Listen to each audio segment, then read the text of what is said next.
Okay.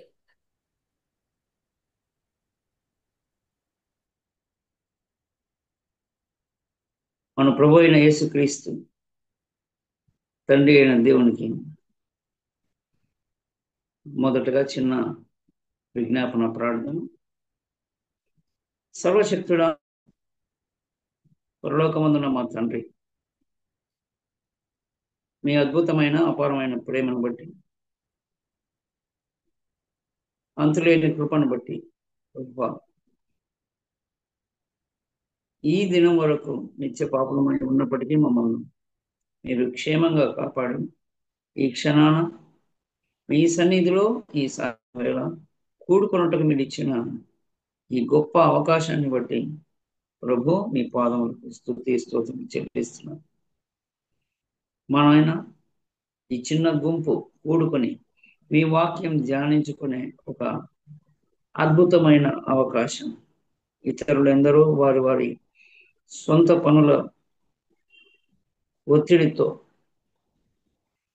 వారి లోకంలో వాళ్ళు ఉంటూ ఉండగా మాకు సమయాన్ని వీలు చేసుకొని కల్పించుకొని మీ సన్నిధిలో కూడుకునే ఇంతటి అద్భుతమైన అవకాశాన్ని అనుగ్రహించారు. మీకు స్తోత్రం. కృపగలిగిన తండ్రి, మీరు ఈ దినాన అందించబోయే వాక్యాన్ని మీ చిత్తమై మా హృదయాంతరాలలోకి అది చొచ్చుకొని పోయి మీ చిత్తమైన కార్యము లోపల జరుగులా మీరే సంపూర్ణ ఆధిక్యత, సంపూర్ణమైనటువంటి నియంత్రణ మీకే అప్పగించుకుంటూ వీటన్నిటి నిమిత్తమై మీ ప్రియకుమారుడు మా రక్షకుడైన యేసు నామమున స్తుతులు చెల్లిస్తున్నాము తండ్రి. ఆమేన్.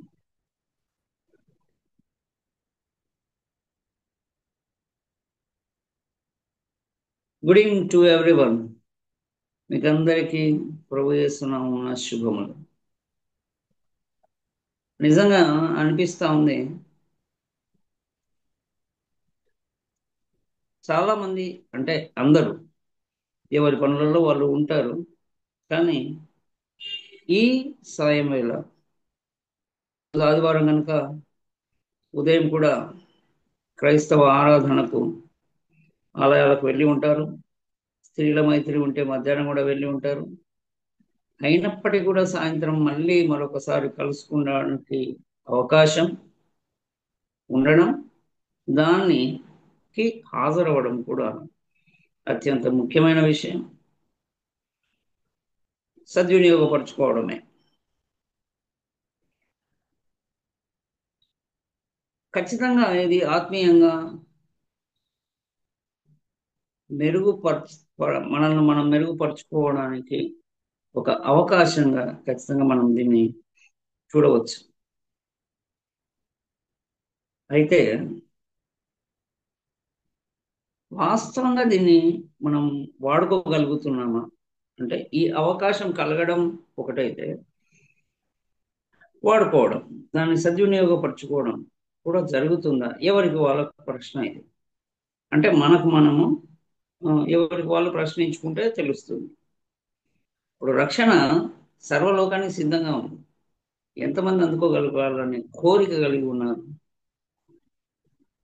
ఆ రకంగా అంతటి భాగ్యం కాకపోయినప్పటికీ కూడా ఇది ఒక చిన్న అవకాశం. అయితే భద్రం సుమ,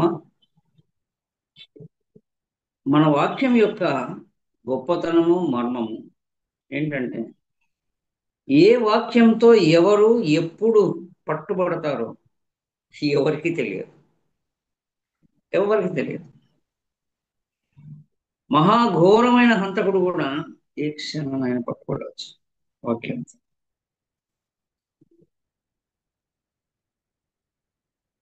చెప్పలేదు. కనుక వినుట వలన విశ్వాసం కలుగునని ఆ దినాలలో చెప్పారేమో. అప్పుడు వ్రాత ప్రతులు, టెక్స్ట్ లేనందుకు.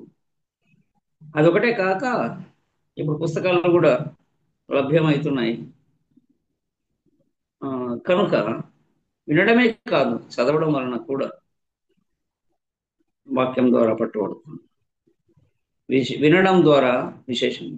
అవకాశం ఎక్కువ.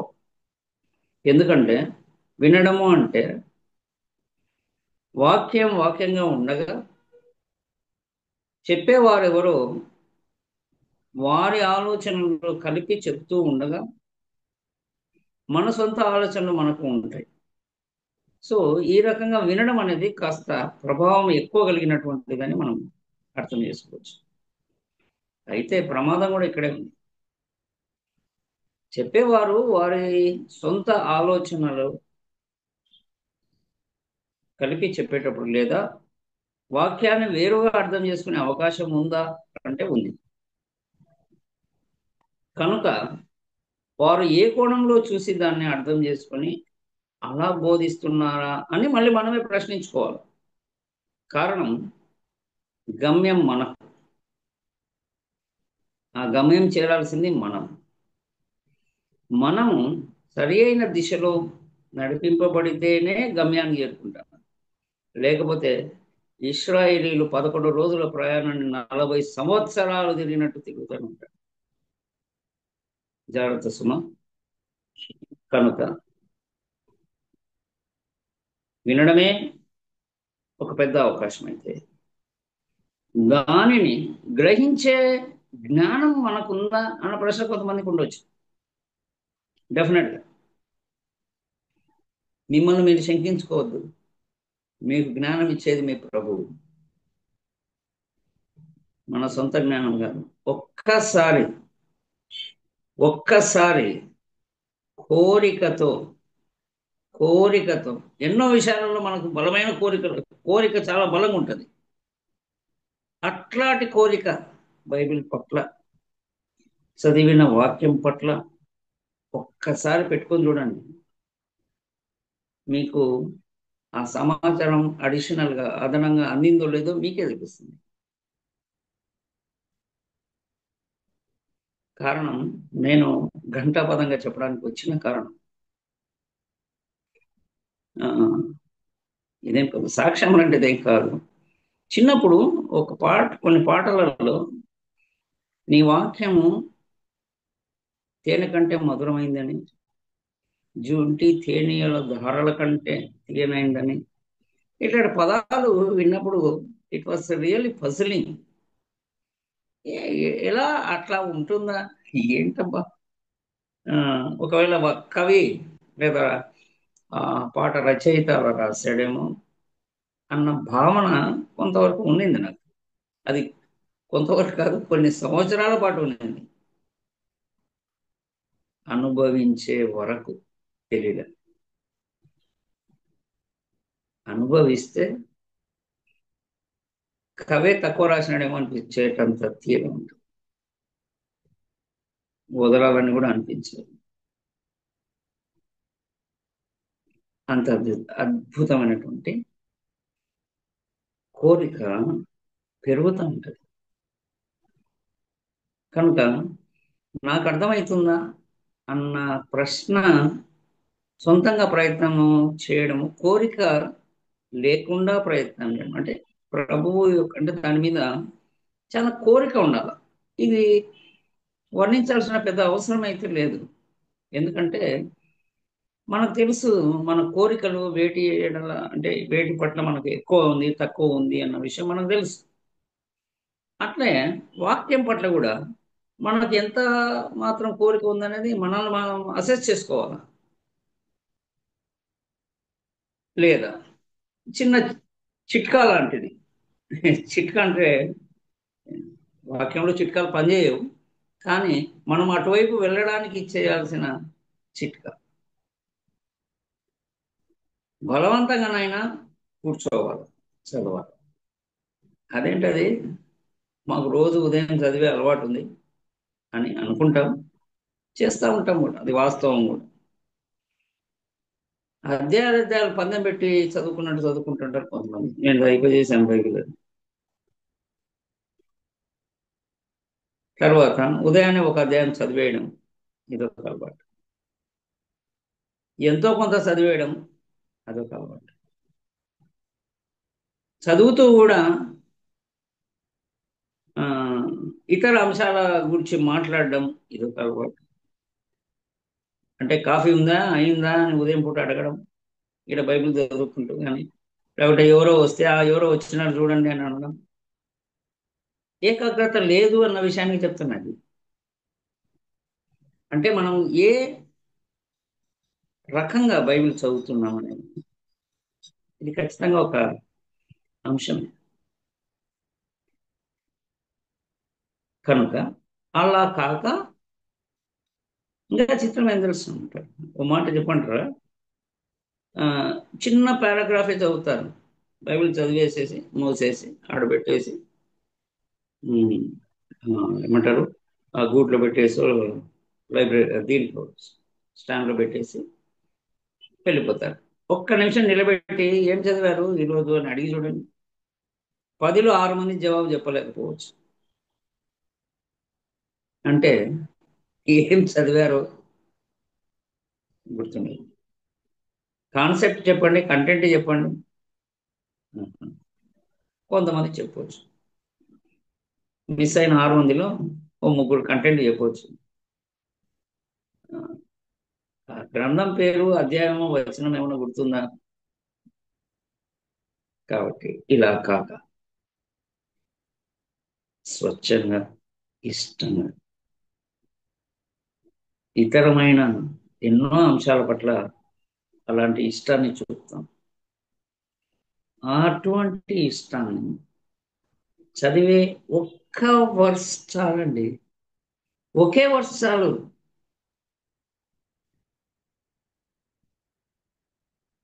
ఖచ్చితంగా మీరు పట్టుబడతారు. ఈ రోజు కాదు, వచ్చే నెల కాదు, ఇంకో సంవత్సరం కానీ కాక పట్టయితే పడతారు, పట్టుబడతారు వాక్యం.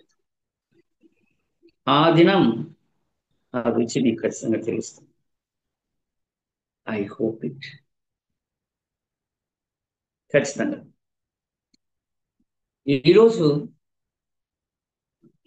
దేవుడిచ్చినటువంటి తలంపు అనేంత గొప్ప భాగ్యం నాకు లేదు, కానీ ఈరోజు కలిగిన ఆలోచన అంటే బైబిల్ గ్రంథంలో ఉన్నటువంటి 2 నిబంధనల మీద చిన్నపాటి ఉమ్, సందేశం, లేదా నాకు ఇవ్వబడినటువంటి జ్ఞానం, అది మీతో పంచుకుంటాను. దీనికి లూకాసు వార్త 5వ అధ్యాయం 38, 39 వచనాలు, 37 అయినా పర్వాలేదు అక్క. ఎవరో ఒకరు చదవగలరా?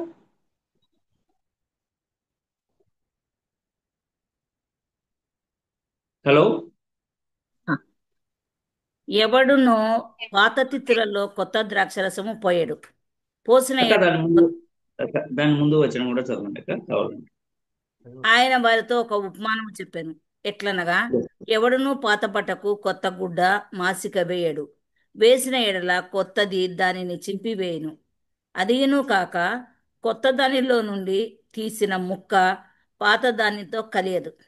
ఎవడునూ పాత తిత్తులలో కొత్త ద్రాక్షరసం పోయడు. పోసిన ఎడల కొత్త ద్రాక్షరసము తిత్తులను పిగుల్చును, రసము కారిపోవును, తిత్తులను పాడగును. అయితే కొత్త ద్రాక్షరసము కొత్త తిత్తులలో పోయవలెను. పాత ద్రాక్షరసం తాగి వెంటనే కొత్త దానిని కోరువాడెవడునూ లేడు. పాతదే మంచిదనునని చెప్పాను. థ్యాంక్ యూ వెరీ మచ్ అక్క. Thank you very much. ఈ దీంట్లో అంటే నేను అడిగినప్పుడు దయచేసి వీలున్న వారందరూ కూడా మ్యూట్లో నుంచి బయటకు వచ్చి ఒక్క చిన్న జవాబు మీకు ఒకవేళ వీలైతే చెప్పండి. సరే, ఇందులో ఆ, సందర్భం అంటే యేసయ్య చెప్పిన లేదా అక్కడ చదివినటువంటి వాక్య భాగం అయితే మనకు అర్థమవుతుంది కొంతవరకు. కానీ సందర్భంలో యేసయ్య ఈ ఉపమానం చెప్పడము అసలు అడిగింది ఏంటి, చెప్పింది ఏంటి అన్నటువంటి అంటే ఆ ప్రశ్నలు ఆ, కలుగుతాయి. ఇంకో ముఖ్యమైన విషయం, ఇందాక బైబిల్ చదివేటప్పుడు గురించి చెప్పాను కదా, ఒక్క చిన్న మరొక చిట్కా. చదివినప్పుడు బైబిల్ మీకు ప్రశ్న పుట్టిందా, పుట్టలేదా? పుట్టిందా, మీరు బైబిల్ చదువుతున్నట్టు లెక్క.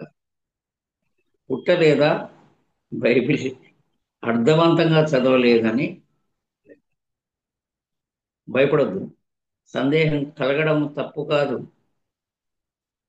పేతురు 1:3-15 తర్వాత చదవండి. మన నిరీక్షణ గురించి, మన వాక్యం గురించి ఎవరైనా ఏమైనా అడిగితే వారికి జవాబు చెప్పాలా. కనుక మనం తెలుసుకోవాలి. కనుక మనకే రావాల సందేహాలు. వస్తే వాటి జవాబులు దొరుకుతాయి, భయమే కలదు. ఇది సత్య గ్రంథం. అది నమ్మండి చాలు. రైట్. యేసయ్య ఈ సందర్భము, యోహాను శిష్యులు, ఆ యేసు ప్రభు శిష్యులు దగ్గర, అంటే యేసు ప్రభు తన శిష్యులతో ఉన్న చోటుకి వచ్చి ఒక చోట భోజనానికి కూర్చొని ఉంటారు. యేసు ప్రభు, ఆయన శిష్యులు. అది పరిసయ్యులు చూస్తారు. దానికి ముందు వేరే ప్రశ్న వేస్తారు. ఏంటి మీ బోధకుడు ఆ, పాపులతోనూ కూర్చొని భోజనం చేస్తున్నాడు అంటే, మనకందరూ తెలుసు జవాబు యేసయ్య చెప్తాడు. రోగులకే కానీ వైద్యుడు ఆరోగ్యం ఉన్న వాళ్ళ కొరకు లేదు, నీతిమంతుల కొరకు నేను రాలేదు, పాపుల కొరకే వచ్చింది.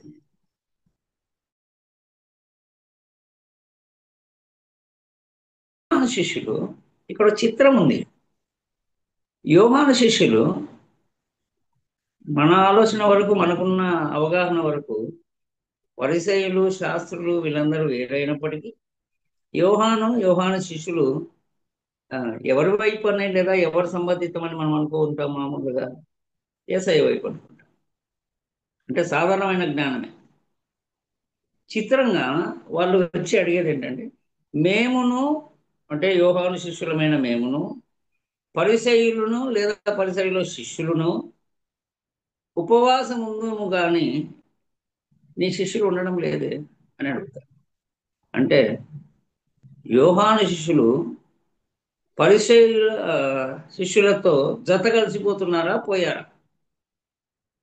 సరే, అడిగారు. ఇక్కడ ఒక చిన్న ఇది ఉంటుంది. ఏంటంటే, ఉపవాసం కూర్చిన ప్రస్తావన వచ్చింది కనుక ఒక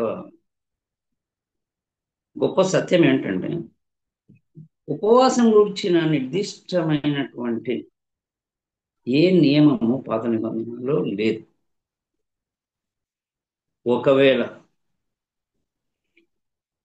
ఎవరైనా భావము బయటికి తీస్తూ అది ఉపవాసం కిందికే లెక్క వేసుకునేటట్లయితే లేవీకాండంలో ఉంది. దాన్ని ఎట్లా ఆచరిస్తారంటే, దుఃఖ దినములుగా పాటించండి అని ఉంది. దుఃఖ దినములు. ఇప్పుడు మీరు ఆలోచన చేసుకోండి, మన ఉపవాస ప్రార్థనలు ఎందుకు జరుగుతున్నాయో. 30 రోజులు, 40 రోజులు, 7 రోజులు, 3 రోజులు, 50 రోజులు, ఒక్కొక్క సంఘం ఒక్కొక్క నియమిత కాలం పెట్టి ఉపవాస ప్రార్థనలు అని చెప్తున్నాను. What for? దేని నిమిత్తం ఇది?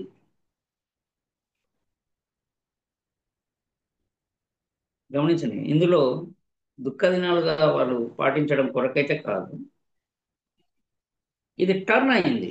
టర్న్ అయి కోరికలు నెరవేరడానికి, లేదా మా విజ్ఞాపనలు, కోరికలు అనడం ఎందుకంటే విజ్ఞాపనలు, మా కుటుంబంలో, మా కుటుంబానికి, మా సంఘానికి వచ్చే వాళ్ళ హృదయాలనే అంత మంచి మనసు ఆ రకంగా సువార్త సభలు ఇవి జరుగుతున్నాయి ఈ కాలంలో అనుకోవడానికి లేదు. ఆత్మల గురించి కంటే కూడా వ్యక్తిగతమైనవే ఎక్కువ. అయితే ఆ ఆకారంగా తిరిగినాయి. ఏంటి? ఉపవాసాలు. ఈ ఉపవాసాల వల్ల ఏం చెయ్యాలని వాళ్ళ ఉద్దేశం?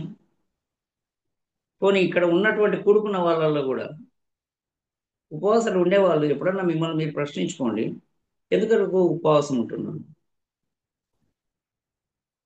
ప్రశ్నించుకోండి. దేవునికి దగ్గర అవ్వడానికి. ఒక very good. If the purpose is that, that is the only reason why we should fast. అది ఒక్కటే కారణం. అది మినహా మిగతా దాని కొరకు ఉపవాసము కాదు. ఎక్కువ మంది మీరు బయట ఎప్పుడన్నా అడిగి చూడండి ఎందుకుంటున్నారు అని. అసలు వాళ్ళే సాక్ష్యంగా వచ్చి కూడా చెప్తాడు, మేము 50 రోజులు 30 రోజులు ఉపవాసం ఉండి ప్రార్థన చేసి మా అబ్బాయికి ఉద్యోగం రావాలని అని చెప్తారు, మా అమ్మాయికి పెళ్లి కావాలని కుటుంబం అంతా కలిసి ప్రార్థన చేశాం, మా వారికి ఆరోగ్యం బాగాలేకపోతే మా బంధుమిత్రులందరితో మేము ప్రార్థన చేసి ఉపవాస దినాలు గడిపితే ఆయన ఆరోగ్యంగా బయటపడారు. నో, నో, నో,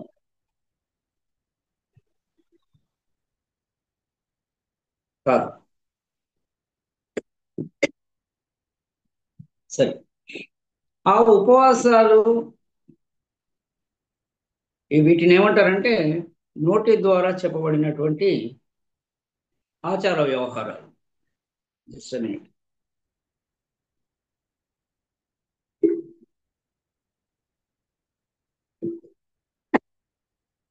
ఆచార వ్యవహారం.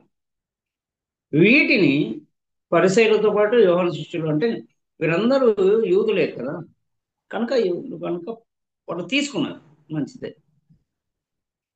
తీసుకొని ఇప్పుడు పాయింట్ చేస్తున్నారు యేసు ప్రభు శిష్యులు, మీ శిష్యులు ఉండడం లేదు. ఇప్పుడు యేసయ్య జవాబు ఏంటంటే, అది ఎప్పుడన్నా అంటే మనం చదివినప్పుడు వాళ్ళు అడిగిన ప్రశ్నకు యేసయ్య జవాబు, ఇవి దుఃఖ దినములు కాదు కదా. ఐఎమ్ వెరీ సారీ, ఇవి దుఃఖ దినములు కాదు కదా. ఇప్పుడు ఇక్కడ ఉండేవారు నా శిష్యులు. ఎవరు వీళ్ళు? ఒక మంచి రచయిత కంపేర్ చేస్తాడు. యేసు ప్రభు శిష్యులు వధువు కుటుంబీకులు అంట, వధువు బంధువులు. ఈయన పెళ్లి కుమారుడు, వధువు బంధువులు వాళ్ళు. ఇప్పుడు పెళ్లి ఉంది, పెళ్లి కుమారుని ఇంట్లో వధువు బంధువులు వచ్చారు. ఇది వారికి ఆనందకరమైన సమయం. వివాహ దినం అంటూ వస్తుంది, అప్పుడు పెళ్లి కుమారుడు వారి యొద్ద నుండి వెళ్తాడు. అప్పుడు వారు దుఃఖంలో ఉంటారు కనుక దుఃఖ దినాలు అప్పుడు చేస్తాడు ఉపవాసం అని చెప్పి. అంతటితో అయిపోయింది. అయితే ఇప్పుడే యేసయ్య అక్క చదివినటువంటి 17వ వచనం 18, 19, సారీ 37, 38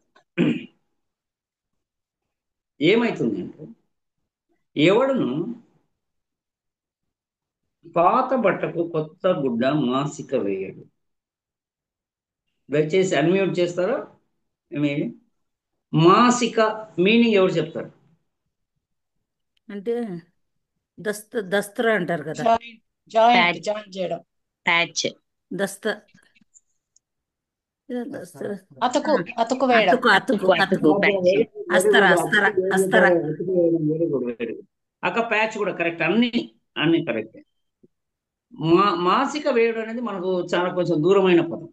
అంటే సాధారణ తెలుగు వాళ్ళకు మాసిక వేయడం అంటే కొంచెం వేరుగా తీసుకుంటానని అనిపించింది. సరే, వెరీ గుడ్. ప్యాచ్ చేయడం. ఇక్కడ తెలుగులో మాసిక వేయడం ఉంది, బట్ ఇంగ్లీష్లో అన్ష్రంకన్, అంటే కొత్త గుడ్డ ఎప్పుడైనా కానీ నీళ్ళలో వేస్తగిన స్ట్రింక్ అవుతుంది, అంటే కుదించుకొని పోవడం లాంటిది. ఆ కొత్త గుడ్డ తీసుకొచ్చి పాత బట్టకు మాసిక వేస్తే, అంటే అతుకు వేస్తే ఎక్కడైనా సరే అది నీళ్ళల్లో వేసినప్పుడు ఏమవుతుందంటే అది లాక్కుంటుంది, ష్రింక్ అవుతుంది. ష్రింక్ అయినప్పుడు దగ్గరకు అవుతుంది. ఈ పాత బట్టలో ఉండేటువంటి నూలు, దారాలు ఆల్రెడీ బలహీనంగా ఉంటాయి. అది ఎప్పుడైతే ష్రింక్ అవుతుందో ఈ దారాలు తెగిపోతాయి. అప్పుడు చినుగు పెద్దగా అవుతుంది. కొత్త గుడ్డ పాత బట్టకు మాసిక వేయకూడదు, ఎవడును వేయడు అని చెప్తాడు. వేసేవాడు తెలియక వేసినట్లే. అంతటితో ఆగదు ఏసై. మళ్ళీ ఇంకోటి చెప్పాడు, ఎవడను అక్కడ చదవండి 38 అక్క. ఎవడునో పాత తిత్తులలో కొత్త ద్రాక్ష రసము పోయడు. పోసిన ఎడల ఎస్ అక్క, వెరీ గుడ్. చెప్పండి చెప్పండి. పోసిన ఎడల కొత్త ద్రాక్ష రసము తిత్తులను పిగుల్చును. రైట్. ఎప్పుడు అంటే ఒకటి చదివేసి ఉంటాం, కానీ మనం కాస్త ఆలోచన చేస్తేనే ఎవరికైనా అర్థమైపోతుంది. పాత ద్రాక్ష రసం అంటేనే దాంట్లో ఉన్న పవర్ అంతా ఒకలాగా అయిపోయి ఫర్మెంటేషన్. వేరే విధంగా టర్న్ అయి ఉంటుంది. దాంట్లో పవర్ వేరే విధంగా టర్న్ అయి ఉంటుంది. ఫర్మెంటేషన్. ఎవరు అక్క? ఫర్మెంటేషన్. Yes yes, fermentation. ఏదేమైనప్పుడు కూడా ఒక యువకునికి వృద్ధునికి మనం తేడా తీసుకోవచ్చు. అంటే పవర్ అనేది కొత్త దాంట్లో ఎక్కువ ఉంటుంది, ఆ, దాంట్లో తక్కువ ఉంటుంది. దాని పవర్ వేరేగా మారి ఉంటుంది, అంటే మత్తుగా మారి ఉంటుంది. సరే, ఇక్కడ చెప్పేదంటే ఎవడును పాత తిత్తులలో క్రొత్త ద్రాక్ష రసము పోయాడు. కారణం, దీని పవరు పాత ద్రాక్ష రసపు తిత్తులు ఇందాక చెప్పుకున్నట్లే వాటికి ఉన్నటువంటి స్ట్రాండ్స్ ఏముంటాయో అవి వీక్ అయి ఉంటాయి. ఈ కొత్త ద్రాక్ష రసానికి ఉన్న పవర్కు అది బ్రేక్ అవ్వచ్చు, అవుతాయేమో. బట్ట తెలిసినంతగా ద్రాక్ష రసం గురించి మనకు తెలియదు, కాకపోతే చెప్పారు కనుక మనం నమ్మేస్తాం. తిత్తులు చినుగును, ద్రాక్ష రసం కారిపోవు. అలా కాదు అంటే ఏం చేయాలా? పాత తిత్తులు మన దగ్గర ఉంటే పాత ద్రాక్ష రసమే పోయాలి. కొత్త తిత్తులు, కొత్త ద్రాక్ష రసం ఉంటే క్రొత్త తిత్తులే కావాలి. అది బాగుంటుంది, ఇది స్ట్రాంగ్ ఉంటుంది.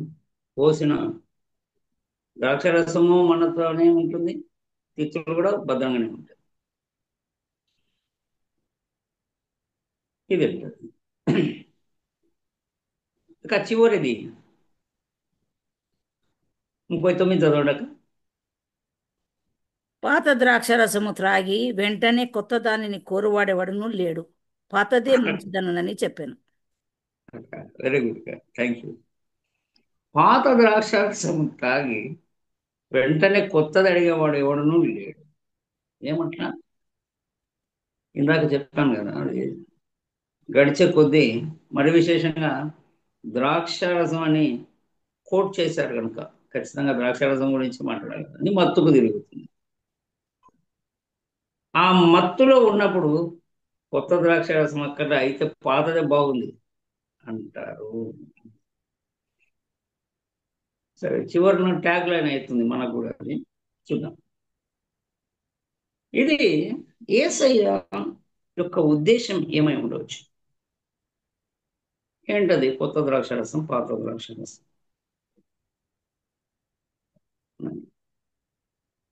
నాకు వచ్చిన తలంపు పొత్తు అక్క. పొత్తు పొత్తు ఎవరితో పెట్టుకోవాలి అని. ఓహో, రైట్ అక్క. పొత్తు ఎవరితో పెట్టుకోవాలనక్క? ఉమ్. విశ్వాసిక అక్క ప్లీజ్ విశ్వాసంతో. Please answer let us have a discussion. కొత్త జీవితము, పాత జీవితము. విశ్వాసితో అవిశ్వాసికి ఏమి జోడి? Right right right, okay okay. దేవునికి బెరియాలతో ఏమి సంబంధము? రైట్ అక్క,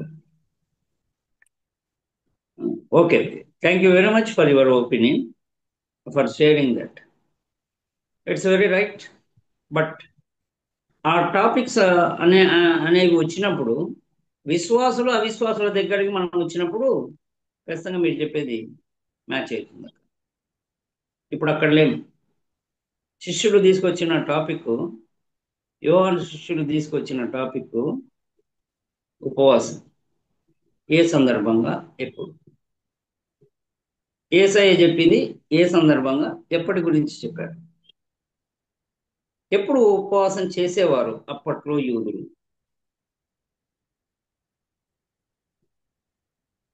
ఇశ్రాయేలీలలో ఇంట్లో వివాహం జరిగినప్పుడు, పెళ్లి కుమారుడు ఇంట్లో నుంచి వెళ్ళిపోయినప్పుడు ఉపవాసం చేసేవాడు. దుఃఖకారకమైనటువంటి దినాలలో అవి కూడా ఉండినందువలన అప్పుడు కూడా ఉపవాసం చేసేవాడు. అది కాక అదనంగా కూడా ఉపవాసం చేసేవాడు.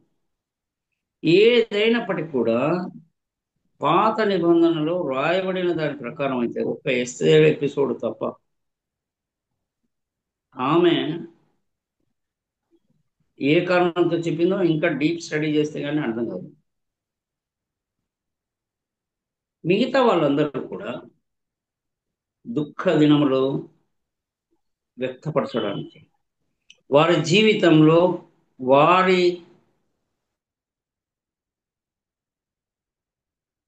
అయిపోయింది.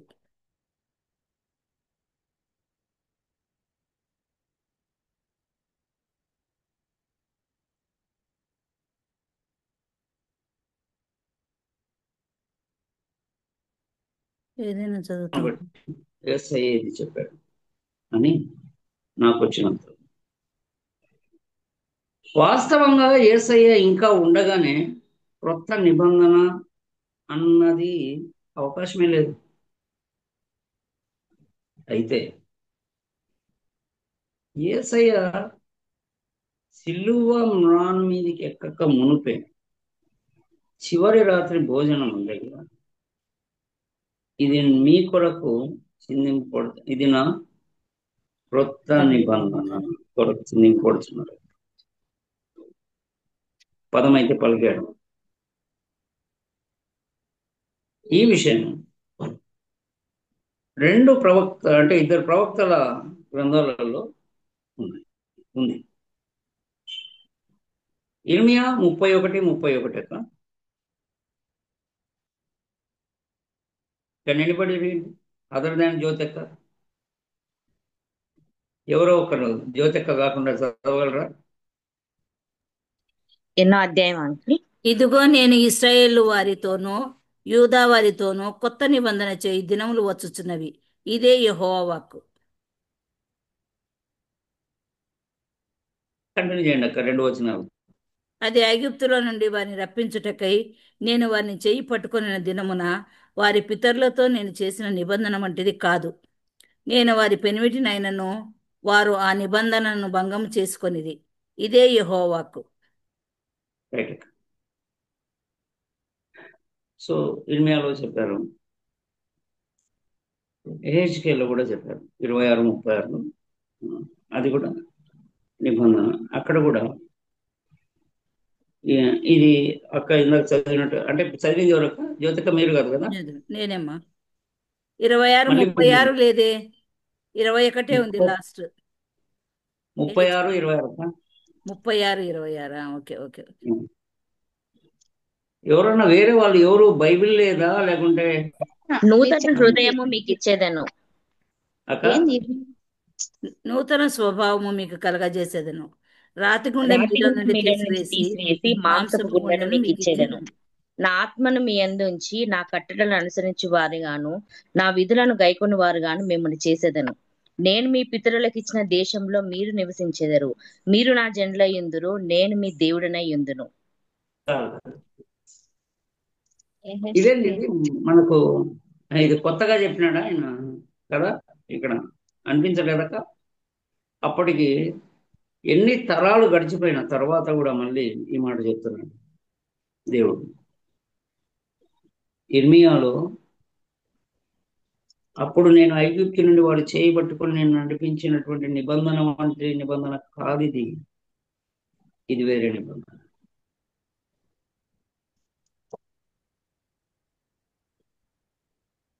ఈ నిబంధన ఒకవేళ పాత నిబంధన. క్రొత్త నిబంధన ఇది వేరు. దీన్ని దాన్ని కలవొద్దండి అంటున్నాడు యేసయ్య ఇక్కడ.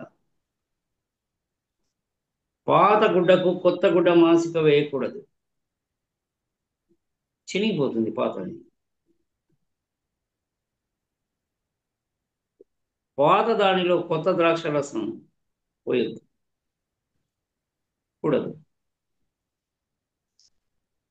అయితే రెండవ నిబంధన ఇచ్చుకాలం వచ్చుతున్నది అంటాడు, ఇంకా ఇవ్వలేదు. అప్పటికి ఇర్మియా కాలానికి ఇంకా ఇవ్వలేదు. అయితే ఇవ్వాలన్న ఆలోచన దేవుని దగ్గరికి వచ్చేసింది. ఇది చాలా మంది కొంచెం వేరుగా చెప్తారు. ఎలా చెప్తారంటే, జగత్తు పునాది వేయబడక మునిపే అని చెప్తారు. అప్పుడే ప్లాన్ ఉంది అంటే ఆదాము పాపం చేస్తాడని దేవునికి తెలిసినట్లే అయిపోతే, దేవుడు నడిపిందంతగానే కూడా అంటే ఈ సంఘటనలన్నీ కూడా దేవునికి తెలిసే జరుగుతున్నాయంటే ఏమంటాం? అప్పుడు మీరు వెంటనే నన్ను అడగచ్చు, అంటే ఏది దేవునికి తెలియదా? ఖచ్చితంగా నేను కూడా కాదని అంటాను. దేవునికి తెలుసు. ఎప్పుడు దేవునికి తెలుసు అనేది పాయింట్.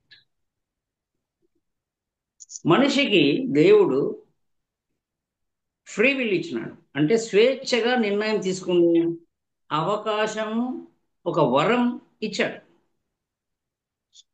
ఇది కాస్త ఎక్కువ సమయం తీసుకునేటువంటి అంశము, ఎందుకంటే కార్యం జరిగినప్పుడే ఇచ్చినటువంటి ఒక అద్భుతమైనటువంటి వరం. అది ఇచ్చినాడు కనుకనే, ఎందుకు ఇచ్చినాడు? ఇవ్వకపోతే ఏమవుతుందంటే ఆదాము ఇంకా నిరంతరము దేవుణ్ణి స్తుతించడం అంటే ఒక రిమోట్ చేసినట్టు ఉంటుంది. అంటే ఏమంటారు దాన్ని అక్క? Mechanical robot. ప్రమోట్ కాదు అక్క, రోబో రోబో ప్రేజ్ చేసినట్టు ఉంటుంది. It doesn't mean anything. But God wanted man to express his own thoughts and ideas by his own. God doesn't want to intervene in his will. స్వేచ్ఛ నిర్ణయ అధికారము మనిషికి ఇచ్చిన తర్వాత దేవుడు వాడేం తీసుకుంటాడో చూస్తున్నాడు తప్ప అందులో జోక్యం చేసుకోదలుచుకోలేదు. కారణం న్యాయవంతుడు. ఒక నియమం ఇచ్చేసినాడు, ఇంకా వాడు ఎట్లన్నా చేయండి, దాని రెమెడీస్ వెతుకుతూ వస్తున్నాడు ఆయన, అంతే. ఇప్పుడు ఆదాం పడిపోవడం దేవునికి తెలుసా లేదా అంటే, నాకు స్వచ్ఛమైన నికార్సైన జవాబు చేసిన తర్వాత, అంటే తనలో ఆలోచన పుట్టినప్పుడే దేవునికి తెలుసు. కార్యం జరగలేదు, ఇంకా ఎగ్జిక్యూషన్కు రాలేదు action, but thoughts are there. ఒకసారి దావీదు ఈ మాట అన్నట్లు చాలా మంది చెప్తా ఉంటారు, నేను కూర్చునుటయు నేను లేచుటయు నీ వెరుగుదు. డెఫినెట్గా. అయితే కూర్చోవాలన్న తలంపు నాలో కలిగినప్పుడు కదా కూర్చుంటా, అది నీకు తెలుసు.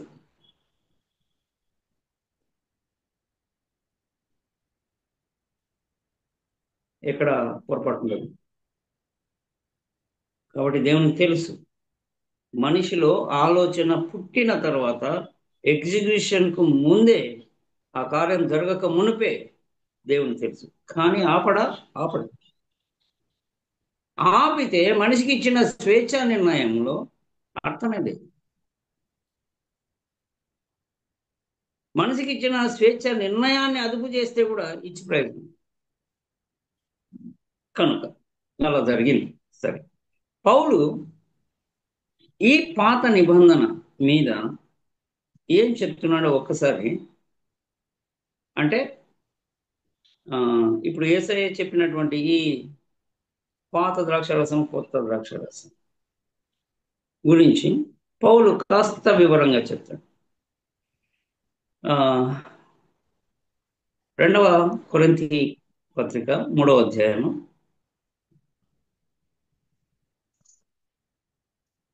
ఒక 4వ వచనం, 6వ వచనం నుండి తీసుకుని, ఎవరైనా వేరే వాళ్ళు దయచేసి ఆయన కొంచెం ఆయనే మమ్మును క్రొత్త నిబంధనకు అనగా అక్షరమునకు కాదు కాని ఆత్మకి పరిచారకులు నవ్వుటకు మాకు సామర్థ్యము కలిగించి ఉన్నాడు. అక్షరము చంపును కాని ఆత్మ జీవింపచేయును. అక్క కంటిన్యూ. మరణ కారణము అక్క నేను చెప్పలేదు వచనాలు ఎంతవరకు అని. 6 నుంచి మొదలు పెట్టారు, 16 వరకు చదవండి. రాళ్ల మీద చెక్కబడిన అక్షరములకు సంబంధించిన దైనను మహిమతో కూడినదాయను. అందుకే మోషే ముఖము మీద ప్రకాశించిన ఆ మహిమ తగ్గిపోయినదైనను ఇశ్రాయేలీలు అతని ముఖము తేరి చూడలేకపోయిరి. ఇట్లుండగా ఆత్మ సంబంధమైన పరిచర్య ఎంత మహిమ గలదయ్యుండును. శిక్షావిధికి కారణమైన పరిచర్యయే మహిమ కలిగినదైతే నీతికి కారణమైన పరిచర్య ఎంతో అధికమైన మహిమ కలదగును. అత్యధికమైన మహిమ దీనికుండుట వలన ఇంతకు మునుపు మహిమ కలదిగా చేయబడినది ఈ విషయంలో మహిమ లేనిదాయను. పోయినదే మహిమ గలదై ఉండిన ఎడల నిలుచున్నది మరి ఎక్కువ మహిమ గలదై ఉండును కదా. తగ్గిపోవచ్చిన మహిమ యొక్క అంతమును ఇశ్రాయేలీలు తేరి చూడకుండునట్లు మోషే తన ముఖం మీద ముసుగు వేసుకొనెను. మేమట్లు చెయ్యక ఇట్టి నిరీక్షణ గల వారమై బహుధైర్యముగా మాట్లాడుచున్నాము మరియు వారి మనస్సులు కఠినములాయను గనుక నేటి వరకును పాత నిబంధన చదవబడినప్పుడు అది క్రీస్తునందు కొట్టివేయబడనని వారికి తేటపరచబడక ఆ ముసుకే నిలిచి ఉన్నది. నేటి వరకును మోసే గ్రంథము వారు చదువునప్పుడెల్లా ముసుగు వారి హృదయముల మీదనున్నది కాని వారి హృదయము ప్రభు వైపునకు ఎప్పుడు తిరుగునో అప్పుడు ముసుగు తీసివేయబడును. Thank you very much. May I know the reader ఎవరు? విమలక్క. విమలక్క, thank you very much, nicely read. Right అక్క, ఎలా ఉంది వాక్య భాగం? వాక్య భాగంలో ఇశ్రాయేలీలు ఇంకా కనుగొనలేకపోయినారనే విషయాన్ని తెలియపరుస్తున్నారు ఇక్కడ. ఇంకా ఇశ్రాయేలీలా యూదులు కాదే, ఎవరైనా సరే అంటే మనుషులు కూడా ఇప్పుడు కూడా పరిస్థితిలో ఇప్పుడు కూడా కాదు, ఎవరైనా సరే ఇశ్రాయేలీల గురించి రోమా 9లో బాధపడతాడు, ఏడుస్తాడు, అది వేరే విషయం. ఇక్కడ పాత నిబంధన ఎవరన్నా కానీ అంతే. ఇప్పుడు యేసయ్య చెప్పిన ఒక మాట, చివరి మాట చెప్పుకుందామా? పాత ద్రాక్షరసం తాగిన వాడు ఎవడు కూడా కొత్త ద్రాక్షరసం ఇప్పుడు అడగడు, పాతదే బాగుంది అంటాడు.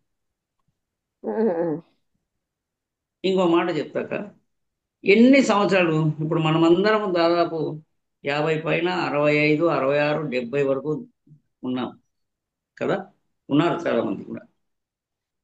ఒకవేళ యంగ్ ఉంటే కూడా వాళ్ళకు కూడా చెప్తున్నాను, ఎన్ని సంవత్సరాల నుంచి చర్చిలకు వెళ్తూ ఉంటారు. ఉజ్జీవ సభలని, మహాపరిశుధాత్మ సభలని, రకరకాల సభలు జరుగుతూ ఉన్నాయి కదా. గమనించండి, క్రొత్త నిబంధనలు కావలసినంత సమాచారం ఉన్నప్పటికీ తగలరు.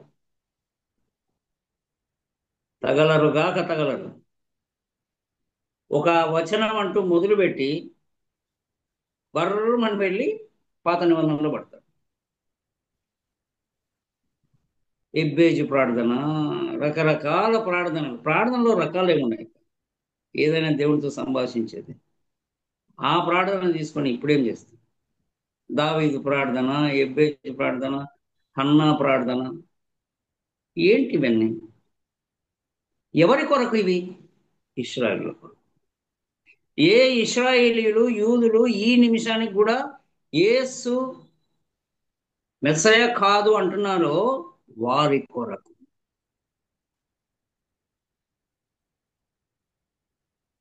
ఇంకా ఎన్ని సంవత్సరాలు, ఎంత స్పష్టంగా చెప్పినాడు పౌలు. ఇప్పుడు పాత నిబంధన చదువునప్పుడు ఎల్లా ఆ ముసిగే వారి హృదయాల మీద మూసి రారు వాళ్ళు ఇప్పుడే. They love it because all the stories are so thrilling. ఆహాహా యాకోబు కథ, ఆహా అబ్రహాము కథ, దావీదు కథ, ఇక్కడ అక్కడ యుద్ధాలు, అవి ఇవి రకరకాల.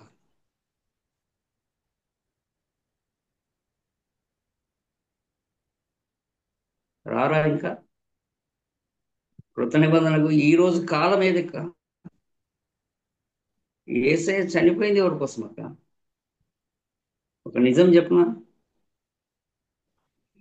పాత నిబంధనలో మొన్న కూడా చెప్పినట్టున్నాను, మరి గుర్తులేదు. జీవితం అనేది మరణంతో అంతం, గుర్తుపెట్టుకుని దయచేసి.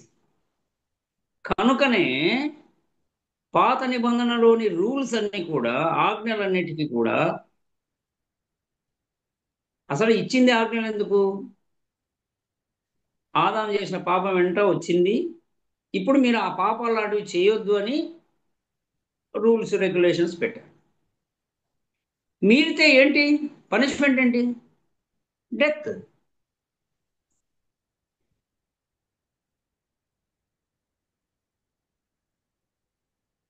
ఏ నిబంధన అయితే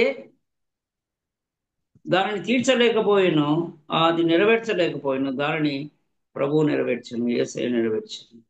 ఏం చేసినాడు? పాత నిబంధన ఏం చేయలేకపోయింది? ఆదాము వల్ల చేయలేకపోయింది. మరణానికి రూల్స్ రెగ్యులేషన్స్ పెట్టి, ఇది చేస్తే పాపం ఇందుకు చంపుతాం, నీ మరణం ముందు రాకముందే చంపేస్తాను నేను. ఒక స్త్రీకి ఉదాహరణకు ఒక 60 సంవత్సరాల వయస్సు నిర్ధారించి దేవుడు ఉంటే, ఆమె వ్యభిచారి అయితే 30 ఏళ్ళకే రాళ్లతో కొట్టి చంపాడు.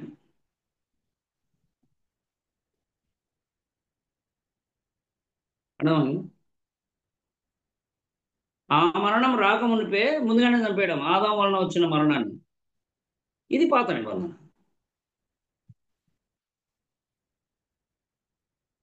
వణుకు పుడుతుంది చదివితే.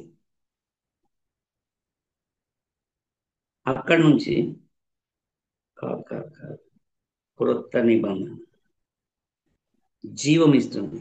ఆదాం వలన వచ్చిన మరణం దేవుడిచ్చిన నియమం ప్రకారం తప్పదు. దాన్ని మార్చలేము, మంత్రం చేయలేము. God doesn't like magics. He goes according to regulations and rules. He makes a new rule or he follows it. Amend చేశాడు. ఇది కాదు. వాడు చనిపోవడానికి కారణం ఏంటి? వాడికి ఆయుష్ ఇక్కడికే ముగిసిపోతా ఉంది. అందువలననే పాత నిబంధనలో ఏ ఆశీర్వాదం అయినప్పటికీ కూడా అది భూ సంబంధమైనది. ఇది కూడా గమనించుకోండి. విశ్వాసం ద్వారా అబ్రహాముకు లేకుంటే ఇంకొకరికి ఇవన్నీ సమకూడినాయని చెప్తా ఉంటారు కదా. అపోస్తలులు అందరూ వారంత విశ్వాసం లేని వాళ్ళ? ఎట్లాంటి విశ్వాసులు అపోస్తలులు? అన్నానికి లేక, బట్టలు లేక ఎలా బ్రతికారు? ఒక్కరన్నా సుఖ సౌఖ్యంతో బతికారా? బ్రతికారా?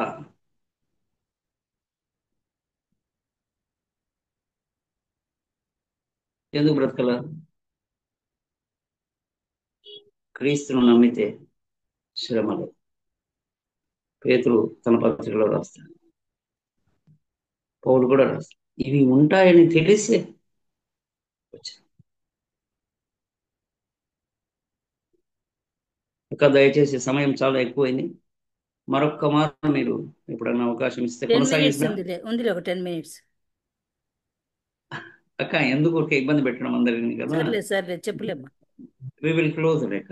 అంటే చూద్దాం, పార్ట్ 2 అని ఇంకోసారి మాట్లాడుకుందాం. ఈ వీడియోని కంటిన్యూ చేస్తా. లైవ్ ఉంచి అటెండ్ అయిన వాళ్ళందరికీ కూడా thanks. And please think over. పాత నిబంధన మనది కాదు, మనము అన్యజనులము, యూదులము కాదు. దశమ భాగం మనది కాదు. దశమ భాగం గురించి యేసయ్య చెప్పిన మాట చెప్పి ముగించుకుందాం. మొక్కుకొనకుడి, మొక్కుకుంటే ఇవ్వండి, ఇవ్వలేకపోతే మొక్కుకోవద్దు. That's it.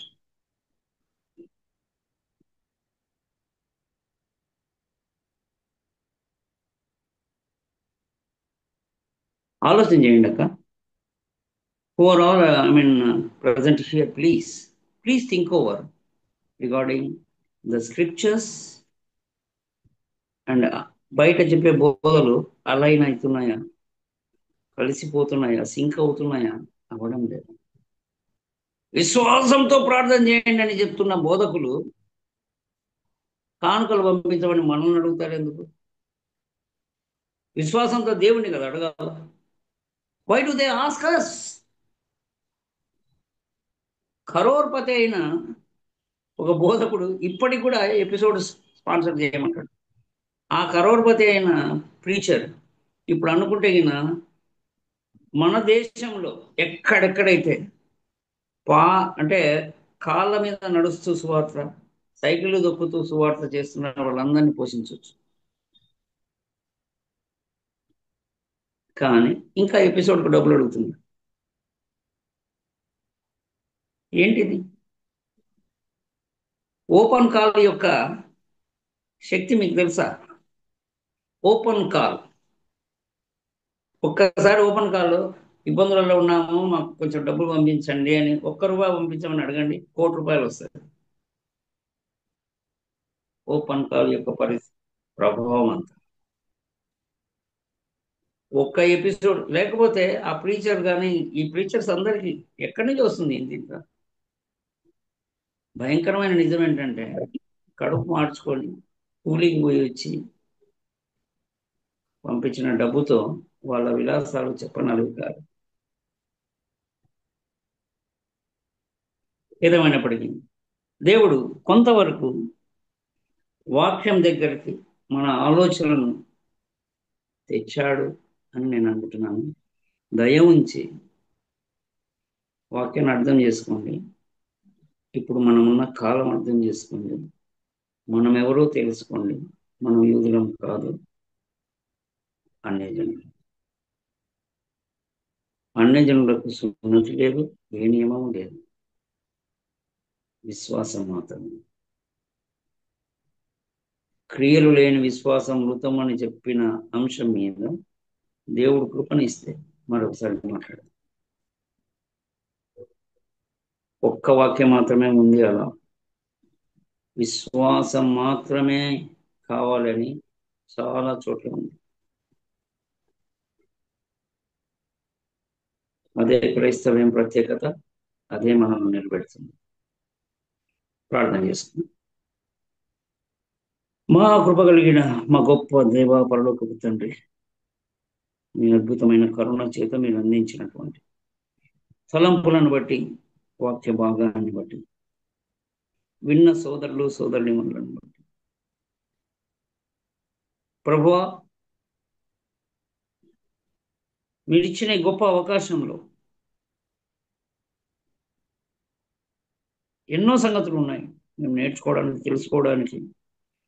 మీ వైపు మేము మరలి మా క్షేమము నిమిత్తము, మా ఆత్మల క్షేమము నిమిత్తం మిమ్మల్ని అనుసరించే అవకాశానికి సంబంధించిన అంశాలు మీరు మాకు ఇస్తున్నారు. ఎంతో కృప కలిగిన దేవుడు మీరు. ఆ కృపలో ప్రేమ నిండి ఉంది. లేకపోతే ఎప్పుడైనా మమ్మల్ని మీ ఉగ్రత ద్వారా లయం చేయవచ్చు. చేయకపోవడానికి మీ ప్రేమనే కారణం. నిజంగా మాకు ఆలోచన శక్తి ఉంటే, ఆ మాత్రం ఆలోచన శక్తి ఉంటే మీ ప్రేమను మేము అర్థం చేసుకోవాలయ్యా. నశింపజేయక రక్షించడానికి మీరు మరణించాలే. దీన్ని అర్థం చేసుకోవడం ఇప్పట్లో అవుతుందా? అర్థం చేసుకోగలిగితే మా ఆత్మలు సంపూర్ణంగా మీకు అప్పగించి వాటి క్షేమం కొరకు మా మిగతా జీవితాన్ని మీ ద్వారా మీలో నడుపుకునే అవకాశాన్ని పొందుతాం. కృపగలిగిన తండ్రి, ఇంతటి గొప్ప అవకాశాన్ని ఇచ్చినటువంటి మీకు మీ ప్రియకుమారుడు మా రక్షకుడైన యేసునామమున పూర్ణ హృదయంతో కృతజ్ఞతాస్తుతులు చెల్లిస్తున్నాము తండ్రి. ఆమేన్.